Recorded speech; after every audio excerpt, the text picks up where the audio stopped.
estate, let's get it done.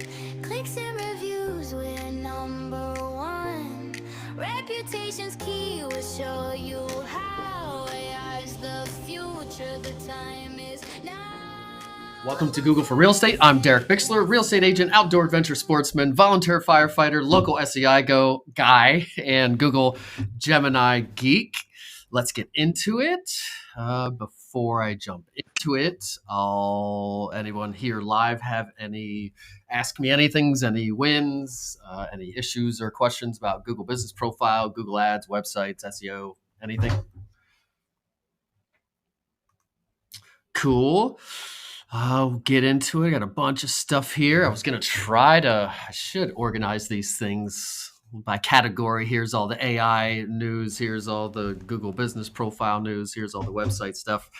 But I didn't, so is what it is. I'm just going to go through them. First thing I have here is that the Google Gemini app is now available for Mac users. As everybody knows, I do not use Mac or iPhones or anything Apple, but Gemini app is available for Mac now, which signals continued partnership between the two. We've already discussed how Apple is partnering with Google with Gemini to power iPhone and Siri and all that kind of stuff. So they are basically using Gemini AI to do all their AI stuff. Plus, search always being heavily integrated on the iPhones and everywhere. And now you have the Gemini app. Why you would use the app, I don't even know if there's an app on PCs. I've never tried to download a Gemini app. I guess I could look right now. Gemini app PC. I always just use it on in the browser on the cloud. And I would probably do the same thing on Apple, especially because one of the notes that the person said was that it doesn't have all the features yet. And there were a bunch of things that they rattled off that it didn't have yet that I would want. I think one of them was like the new feature with your notebooks in Gemini and maybe some other stuff. So it doesn't have all the features. So I would probably not use it if it were me. Let me drop back over here. Access to Gemini app on a PC is available primarily through a web browser. So PC, you're just web browsing to use it. And Apple, maybe that's because Apple, they like to have apps for everything or something. But you got an app on there now that you can use, but I would still use the browser version because it's going to have all your features in it. And it only runs on newer and better Macs with the silicone chip, not the Intel ones. So you might have to check your specs on your Mac or if you just bought it, it's probably fine. Or if you download it and it doesn't work, then obviously it won't work. But you got that for the Apple people now. Follow me. Oh yeah. Follow me. I'm on Substack. Link above if anybody wants to follow me there. I'm trying to put most of the content. If I write a blog article, these episodes go on there. These episodes get turned into articles also on there. Most of the stuff I post like in Facebook groups or on my own search bomb page or personal stuff about the stuff that I do usually, or I'm trying to put that all on there. So I'm trying to make it a one-stop hub for like all the content and templates and cheat sheets and all the stuff that I put out on there. And right now it's all free. There's no paywall or subscription part of it yet. At some point there probably will be, but right now you can follow me there and you should be able to find most all of the stuff I put out on there, and it'll email it to you if you want that too. So you can follow me there if you want. If you're here on Clubhouse, like I said, link is above. And if you're somewhere else, I'll try to remember to put the link in the description of the episode, or you can just go on Substack and search my name and I should pop up. All of my stuff has been switched over to Carlisle Listing Agent. So if you've been following the story, my plan is to, well, I guess I have now. I need to promote it a little bit more, but plan is to switch super niched down to just Carlisle, just 2 zip codes, and just listing specialist, only listings. So I created a whole new website with a URL, Carlisle Listing Specialist. I think that's what it is. Is that what it is? Carlisle Home Listing Specialist. .com is the URL. So going super, super niche with everything. There is no buyer stuff. There's no home search stuff. It is just all home price analysis, listing services, all listing stuff, and reviews and things, obviously. And the whole, if you go check it out, the whole site's not done. I don't have a dedicated page for reviews yet. I kind of have an about one in the works that's on there. I just turned the blog on yesterday. I don't call it a blog. I call it Home Selling Resources for Carlisle Home Sellers. So again, won't be anything on there that is not aimed to help Carlisle specifically and home sellers specifically. And that's a tip actually I would give. I'd like to name blogs things. When I optimize a blog for somebody, we're not just calling it blog. I mean, you can if you want to. And maybe in certain places it's called a blog in the navigation menu, if you wanted to call it that, maybe, or whatever, because people understand what a blog maybe is. You could use it in some circumstances, but my URL for sure and my back-end title tagging and everything doesn't just say blog and blog. It says home selling resources for Carlisle home sellers. So that's all AI and traditional search optimized. So that's turned on. So anyway, website is still in the works, but enough that I've published it and started connecting it to stuff. So I did finally this week, I guess, was the next chapter where I officially changed it, the URL in my Google business profile to this website. I deleted all the buyer stuff from my Google business profile, all the services that had anything to do with buying. Deleted any products that had anything to do with buying, just deleted, made it completely again to follow that only Carlisle. My service areas, I did not change that actually. Am I going to do that? Yes, I am, because I'm going hardcore with this to see what happens. So I'm actually going to pull it up right now. I think that's the only thing I didn't change. My cover photo is Uber Carlisle. It's still got my headshot on it, but then the background is the Carlisle Theater, which is right next to my head and screams at the person. I even changed the marquee on the Carlisle. It's like an old-timey 60s theater, and the marquee says Home Listing Specialist Derek Bixler, serving 17013 and 17015. And I got a big C, the green C, that's kind of like the high school logo C that goes with their mascot. That's kind of behind me. So it's Uber screaming Carlisle. Even my headshot, I changed the background from black or white in some instances to now the Carlisle High School green. The whole website is green. My call button is the Carlisle Thundering Herd buffalo head on the phone with a little phone beside it. So I'm being very, very literal and going very, very niche on the Carlisle. So all the Google business profile this week, all that stuff got switched over, with exception of the service areas, which I think I will be changing to go along with everything else. I think that's the only thing I forgot there. And my Facebook business page, changed the banner image there. So it's, again, Carlisle Listing Specialist, picture of Carlisle in the background. Home sellers focusing on 17013, 17015. Changed my profile picture there to the green background one, went to Zillow, changed everything there, deleted all buyer stuff. So I really like going everywhere. I still have to get my platforms list out and go through. I did not do all 30 that are on that list, or 35, whatever that is to now. But I did do most all of the major ones, LinkedIn, Instagram. Did I do Instagram? I think I did. I'm forgetting at this point which ones I did. I did not change the picture, but my Instagram is kind of SEO focused more now than real estate. So I may not change some things on there, but most everything that is going to be changed over to follow the niche of listing specialist in only 17013 and 17015. Has been switched over, I think, with the exception of a couple things. Still working on the website, going to start publishing pages, blogs, so to speak, and actual core pages that I still need to build at least one a week. Submit them to Google Search Console, yada yada, do all that stuff. And then probably start running some ads. I did turn my local services ads back on. I turned them off for a little bit.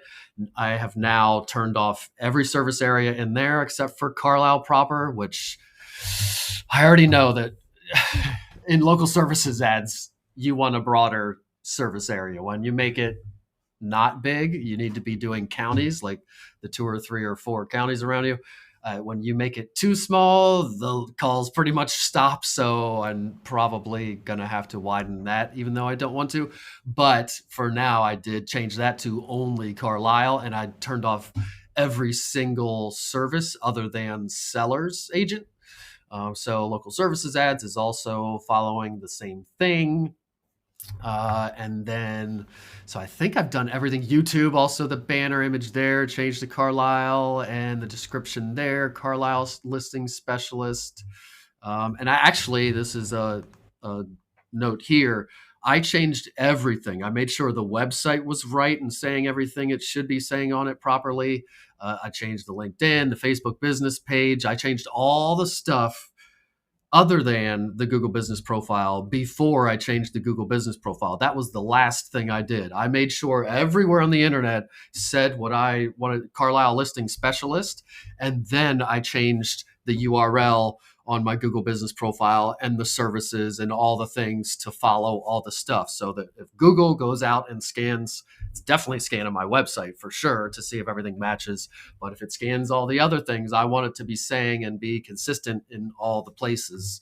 And for SEO and actually ranking for the things I want to rank for, everything's got to be consistent.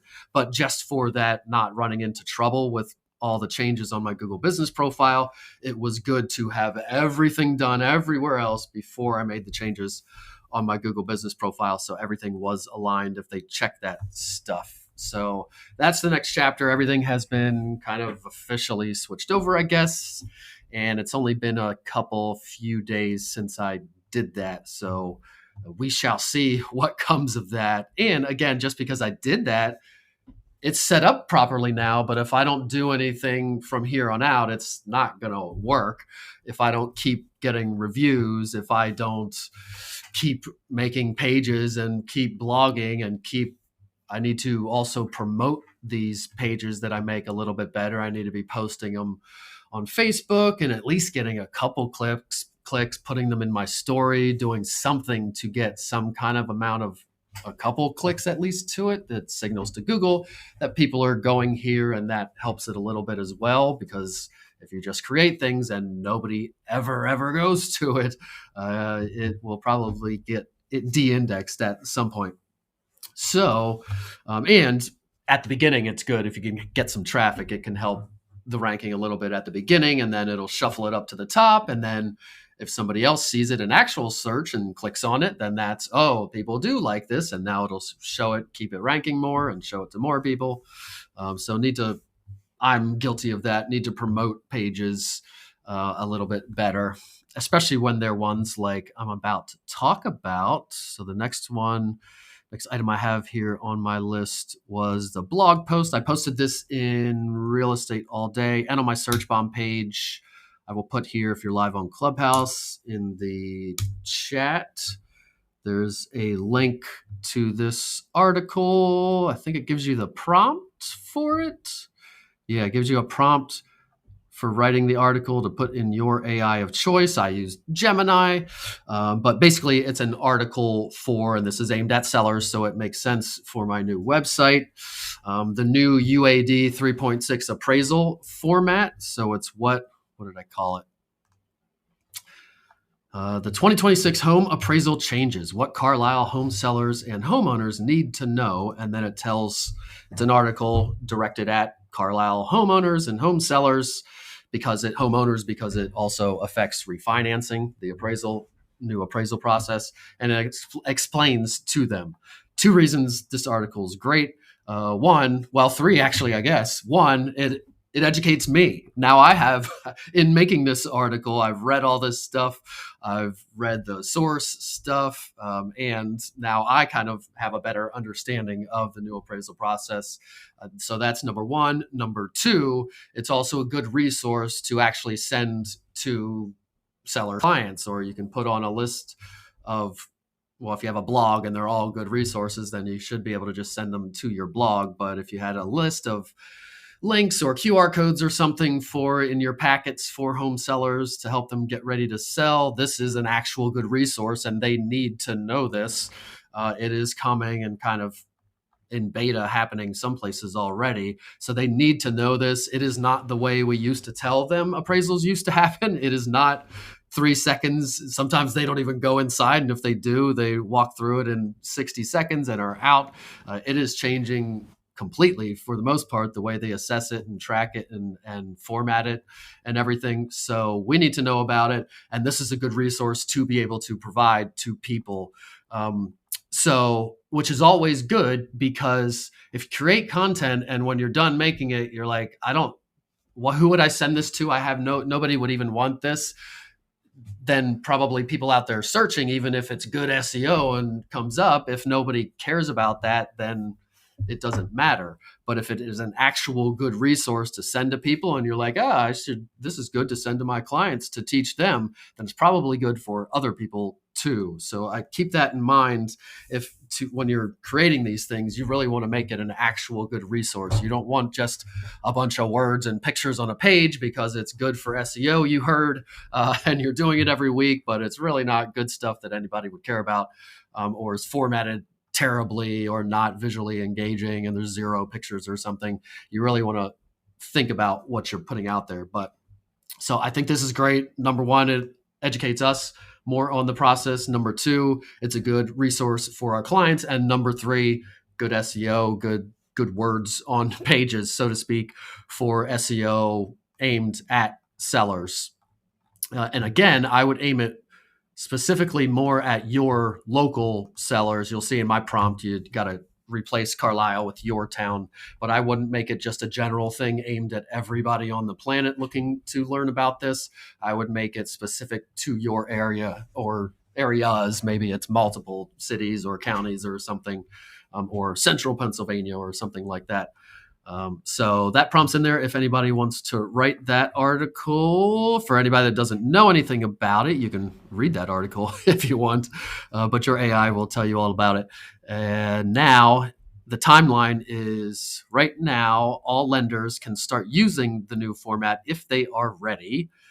Basically, it's a new app that they have to use to log things and take pictures and things much more detailed than they were. So if they have all their systems in place, they could start mandating it of their appraisers right now. It sounds like November 2nd. This is the most important date. On this day, the new UAD 3.6 format becomes mandatory for all new appraisals sold to Fannie Mae and Freddie Mac. So if it's a loan not being sold, I guess it doesn't really matter. But if it is, November 2nd is when it becomes completely mandatory. And then May 3rd, 2027, the old forms will be completely retired and can no longer be used even for revisions. So it looks like they're giving them about 6 months, November to May. Yeah, that's about 6 months, I guess. Yeah, exactly 6 months. So giving them 6 months to get off the old forms and comply with the new mandatory forms completely.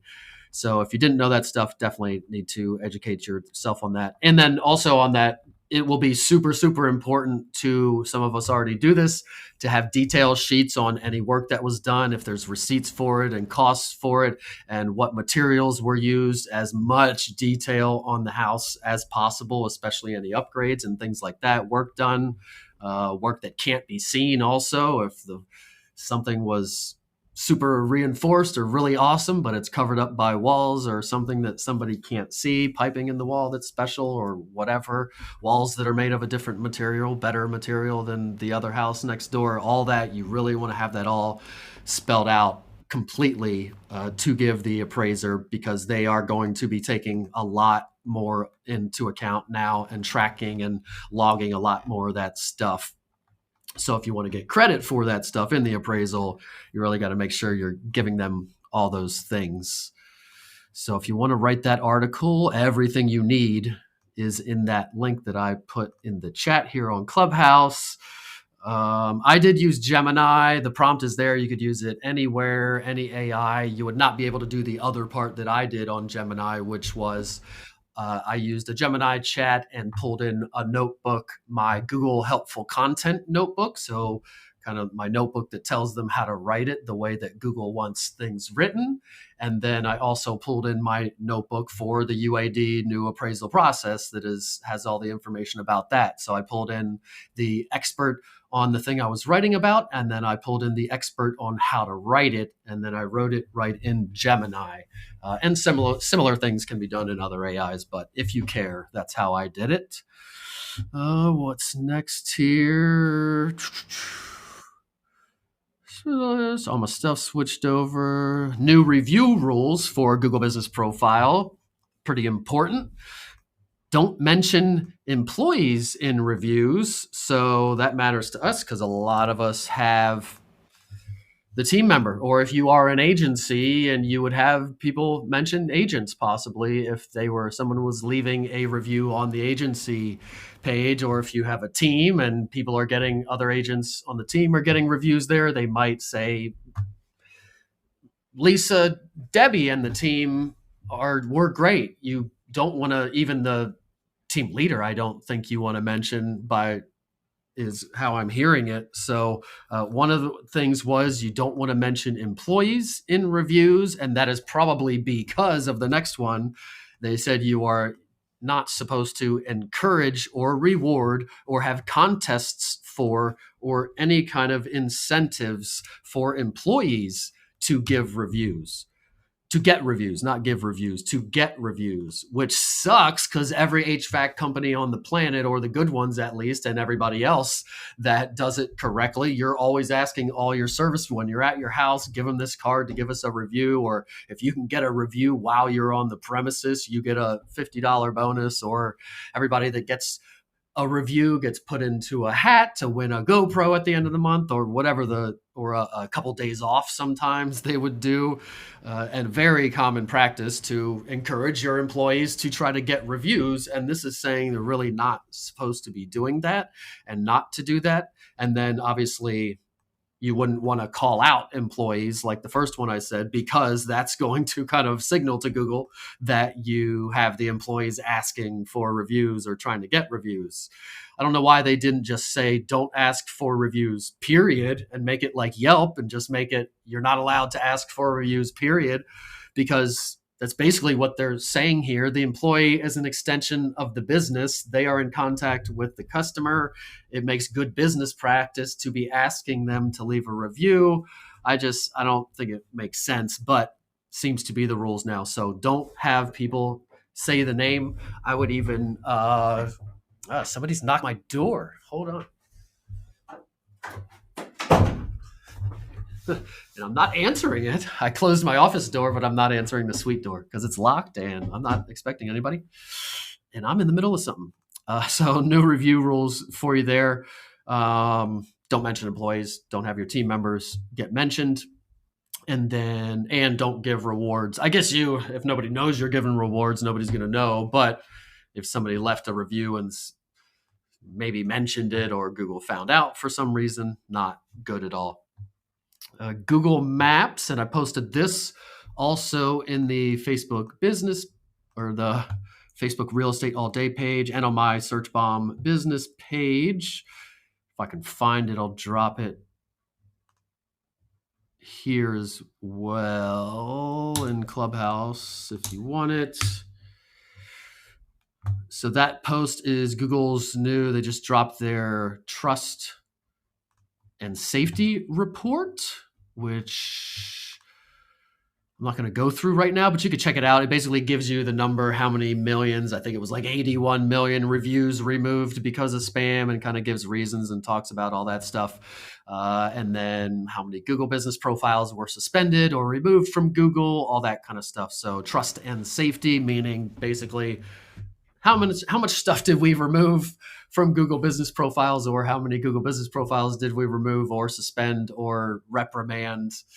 And you can also, so it's for 2025, it just dropped, but it gives you the stats from 2025. And then it also, in the little drop-down menu on the report, you can also see 2024. So if you want to compare, you can toggle back and forth.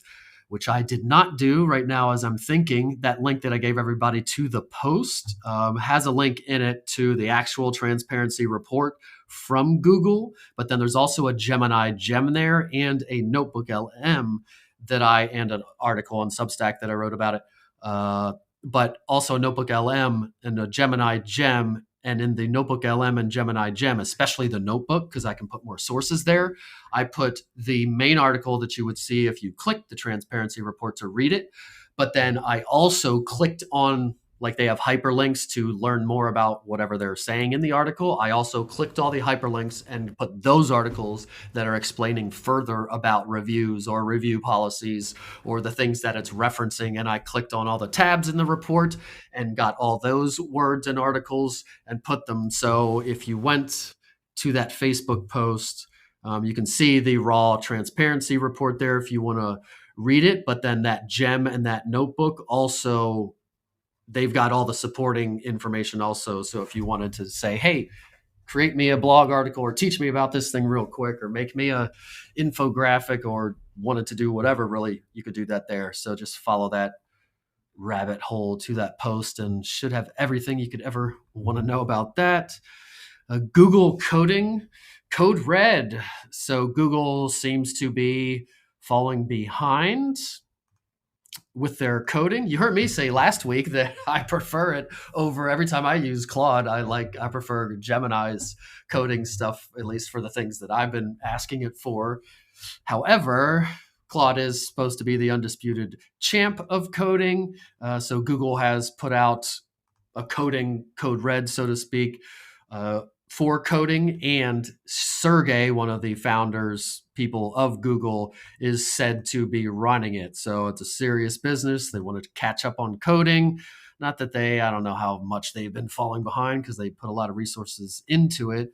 But they are hustling over there. And that seems to be what everybody's doing. OpenAI is also focusing on coding because basically once you figure out the coding can do everything else. Once you figure out the brain, once it can code everything, anything you ask it, it can code and go do. That's what the agents, they can, if something doesn't exist to do something, it just creates the thing with code and then does it. So coding is kind of the thing that allows a lot of the other stuff. So Google, again, reinforcing it and going hard into it even more. And OpenAI also doing the same thing. In AI news, XAI is partnering with Cursor. Cursor is, again, a coding platform, coding AI. So there again, XAI partnering with them. Didn't buy it. They do have an option to buy it at $60 billion. I don't know what the terms, I didn't read all the terms of the option, but they do have an option to buy Cursor. But for now, it's just a deal for Cursor to use XAI's Colossus computers, CPUs, GPUs, whatever they use, beyond me at that point, but using XAI's hardware to train new Cursor models. And I would expect, why wouldn't they be buying it at some point or something? So more coding, and more coding. Also, new ChatGPT image generation model dropped. And from the charts I saw and from the YouTube videos I watched, it sounds like it's better than Nano Banana. A bunch better, maybe, possibly. I don't know how it could be a bunch, but one thing they solved was text in images. That was always hard for the models. Nano Banana and Google kind of got it right first, and now they have. So some of the examples were very, very detailed blueprints that it created out of thin air, and every single word, lots of words and things, and everything made sense, and other things similar to that. So new ChatGPT image generation model just dropped. There are also new coding models dropping. Codex, which is there, is always improving. People are speculating more drops from OpenAI coming. They had partnered with OpenClaw a while ago, who was that kind of agent that started it all, that does everything. There are lots of others that kind of do it now, but they hired that guy. They did not buy that company, but they hired that founder guy. So more agentic stuff to come, similar to Claude Cowork, if you're familiar with Claude Cowork and doing things on your computer, agentic tasks, they're going more into it now too. So we've all been leaving ChatGPT in favor of Claude or Gemini, and sounds like it is improving immensely and catching back up and surpassing in a lot of ways on some benchmarks. So, I mean, I think, and they're all going to keep doing this, and then Gemini will get better, and then Claude will get better, and then a new one will come out that's better at something. So I think it's best practice to probably pay for a $20 plan, or at least use the free version of all three of the top ones. I don't include Perplexity in my mix. Maybe that could be in there too. But Gemini, especially since Gemini is integrated in all the workspace, all the stuff we already use. So no brainer that Gemini would be in the mix. And I would recommend paying the $20. Even if you have workspace, it does not give you access to all the Gemini stuff. I feel like I have to repeat that a million times. They make it seem like having workspace gives you access to all the Gemini stuff. And it does give you access to a lot. And actually, it gives you access to some stuff that does not exist outside of workspace. But it does not give you certain limits on images or some other features and things. It does not give you the same stuff as if you paid for an AI plan. So anyway, I would be integrated with Gemini, likely, especially if you use Google or Workspace. And then ChatGPT would be another one, because again, they suck at this, but now they're better at this. ChatGPT, and then maybe Claude is the third one. So you're looking at maybe $60 a month to have the low version of all three. And at some point, you might need a $200 version of one of these. Gemini just suck. They just changed their Google Google AI Studio, changed the interface there a little bit and added some templates and things you can use, but they effed up the text-to-speech. The text-to-speech, which I used to use to make an audio version of all my blog articles, is not working now, or it seems to be cutting off at 2 minutes. Before I could get...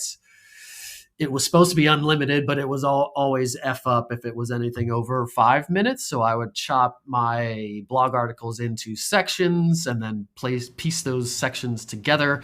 And now it seems to be 2 minutes. And even the tests I ran were garbage. I mean, it was completely unusable. The voice changed completely, turned to gobbledygook. It sounded like somebody speaking in tongues or something. So it wasn't even saying words.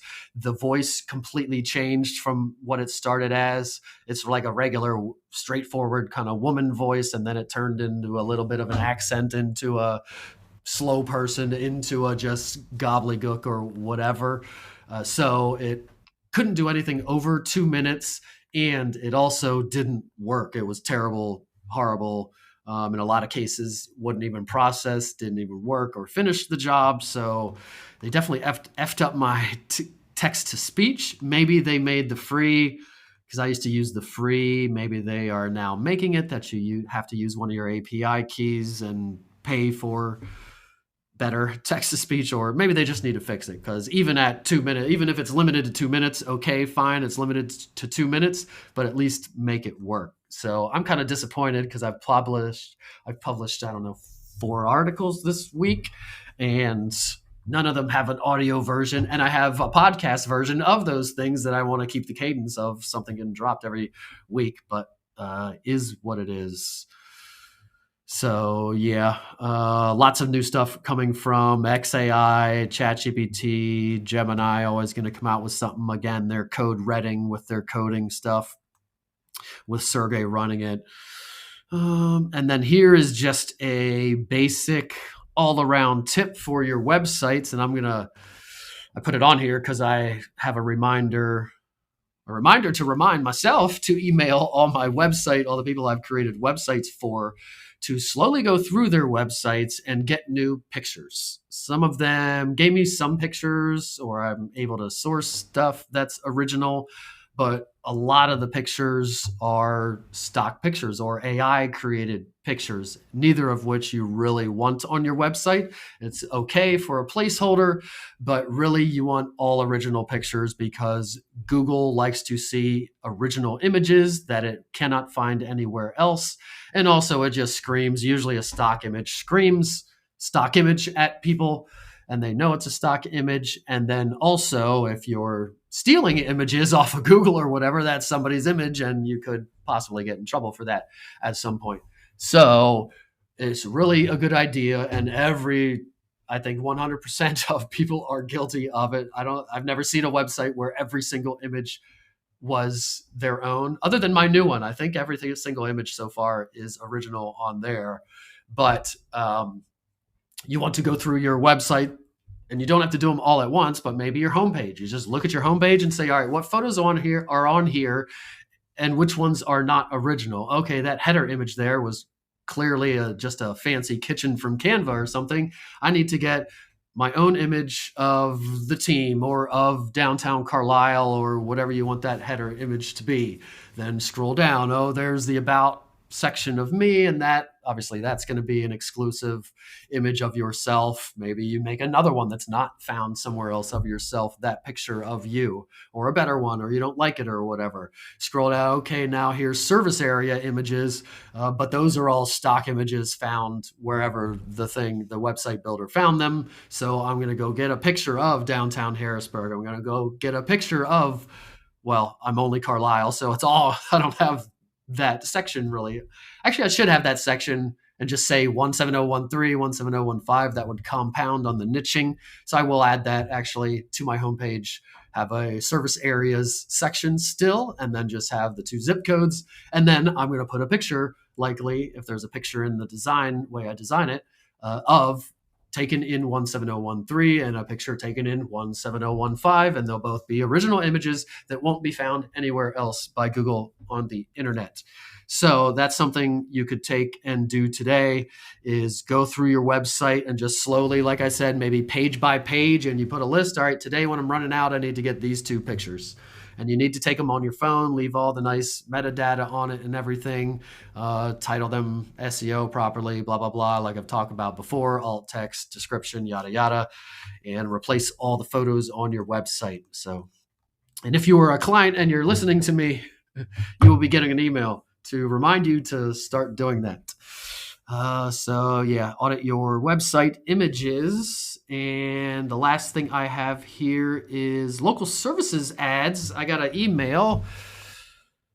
Should have pulled it up, but got an email from local services ads stating that they are going to start using website assets and services, etc., in ads. So what does that mean? That means if you're running local services ads, and they are going to start, basically they scan your website, and they do this in regular Google ads. Sometimes you can turn it off or on, or depends your settings in there, but they will scan your website and then just pull images and headings and text and copy and taglines and all the things. They'll pull content from your website into the ads to use in the ads automatically. So it sounds like they're doing the same thing in local services ads. So whatever website you have attached in there, mine is now my new listing specialist one, they're going to start using assets, meaning pictures and words, and services, if you have services listed in there, in your local services ads. What that's going to look like, I have no idea. I did not see a picture in that email, so I'm curious to see what that actually means on the user side, or what it looks like in the local services ad. But again, another reason why your website needs to be the bomb and needs to have some images on it. And if it's pulling images into ads, it'd be great. Again, if it's an original image of Carlisle depicting where the person wants, or at least a streetscape of Carlisle looking houses, or maybe pictures of you. Just think of all the pictures that might be used in ads or whatever, and make sense, and make sure there's some stuff on your website. Because a lot of websites, it's like 1 or 2 sections, 3 sections, and there's really not a lot to pull from. There's minimal text anywhere. There's some headlines and a little bit of text, but not much text to pull from. So you really want your website to be a little bit more robust. Make sure you're mentioning what services, not just listing services, and then there's nothing more. The listing services, I have pricing options now.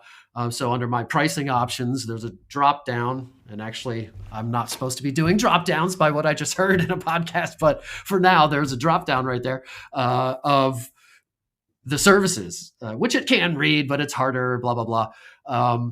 But there it lists out all the services that are included with the listing. So if it wanted to make an ad and tell somebody like what I offer, it could. Oh, it also mentioned pricing, which nobody has on their website except for me. So that's going to help me with SEO. But it can pull pricing, it can pull services in. So if it wants to serve up ads to somebody about what they're searching for, but it doesn't have anything to tell them, it can't tell them that I'm a listing specialist and I do professional drone photography. I have 3 tiers of pricing, professional this, I do paid ads, I do this. This is how I do home valuations. I have a section that tells kind of how I do it or whatever. So you want to look at your website and make sure there is content and assets and services and pricing if possible. A lot of people don't know like doing it. I think it's great for SEO. If there's nothing there to pull from, then you're not going to have that benefit, or they will pull over crap. That's why most people turn off that feature in regular Google ads, because you turn it on and then you see what it's making with it and you're like, ugh, my website sucks. That's what you created out of what I have. That's got to get better. So a little bit of local services ads news there. And I think that's all I have. Perfect timing too. Anybody have any questions, issues, anything else? Do you see a question in the chat? Carissa, who is still in the room, but has Google seen an AI generated image? Has Google seen? Probably not. So if I make, and I've been able to rank AI images, I think I'll probably eat my words maybe, but if you were to Google Carson City, Nevada, and then click images, I'm pretty sure you'll see 1 or 2 in the mix there from Lisa Williams' website. And there might be images on other websites I've done also. I just happened to come across that and notice that one. But I have gotten AI created images ranked in that image tab on Google. So it did not distinguish and reject it because it was AI made. I did remove the watermark, but apparently there's stuff in the image that I can't see or remove that it's supposed to be able to tell anyway. So it did not, number one, it didn't blanket reject it because it was AI. It would be original in that it doesn't exist because I asked for specific things that wouldn't be in other images. Even if it was a picture that it took an exact picture and then added things to it, it wouldn't be the same exactly anywhere else. So Google has not, to answer the question, Google has not seen an AI generated image unless it is literally just copying some image out there, which I'm sure it is trained not to do because that would be copyright infringement, plagiarism, whatever. So I'm sure it's trained not to just take an image, but it is sourcing images and then creating the image based on it. Like that image that ranked for Carson City, I asked it for like a downtown Carson City street with stores and looking at the Capitol building, I think is what's in front. So it gave me this nice image that looks great. And then I compared it to I just Googled Carson City and tried to compare it to other images. And it looked to be pretty accurate. I don't think it's never completely accurate. And somebody that lives there for sure would probably be like, that's not that. But it was pretty good. So yeah, I think you're okay using, and I would actually prefer, I think, if you ask me to make a choice, stock versus AI versus stealing off of Google. Obviously, both of the others are better than taking directly off of Google from whatever site is there. And then between AI and stock, I think I like AI, especially if it's not specific to a place or something that has to be accurate like that. AI can create anything you want and it can base it exactly on that section. If we're talking about website images, it can base it exactly on that section or that article or whatever. So it's really great for that kind of stuff. You can also give it your own image of a Carlisle streetscape and then say, make this at night and make a cop car flying down the street chasing somebody. And it's going to be an accurate depiction for the most part. You could even give it a picture of the cop car to insert, so it's exactly right. Even that, I've done that, and it gets the cop cars right sometimes on its own. But yeah, I would go with AI because that's a little bit, like you said, it is a little bit more original than other things. It doesn't exist out there already, but it is AI, and somebody might notice that it's not accurate or something. Especially in my case, where I'm targeting all people that live here already. So those are the people that would know that kind of stuff. So I'm hyper original images on my Carlisle listing specialist page. But if you need images, actually, no, I'm not. I am, except for my blogs. If you were to go to that, the UAD appraisal changes, what Carlisle home sellers, blah, blah, blah. Each section has an image, and they are all AI created. I did remove watermarks, but they are all just images created based on that section. So, Derek, quick question. Yeah, the header is also created. Go ahead. Oh, I'm sorry. Just to clarify, so we're removing the watermarks. Is that what we're supposed to do? I would, even if Google or didn't care. Like that looks. It just screams AI, and people have an aversion kind of to AI, so to speak. For so sure. If I'm reading a blog article and there's a big Gemini logo in the bottom right corner of every picture, yeah, it doesn't look good. Fair enough. Okay, very cool. And what about like Notebook LM? If you do something in there? That does a watermark. Also, bottom right, instead of the Gemini logo, it says Notebook LM. So Canva, both of those, I just go in there and remove magic eraser, remove those in Canva is what I do. You could also put a logo over top of it if you don't pay for Canva and you wanted to cover it up, because I think the magic eraser you have to pay for possibly. So you could put a logo over the things or cover it up somehow or something, but just plop it in there, magic eraser, download it, use the image.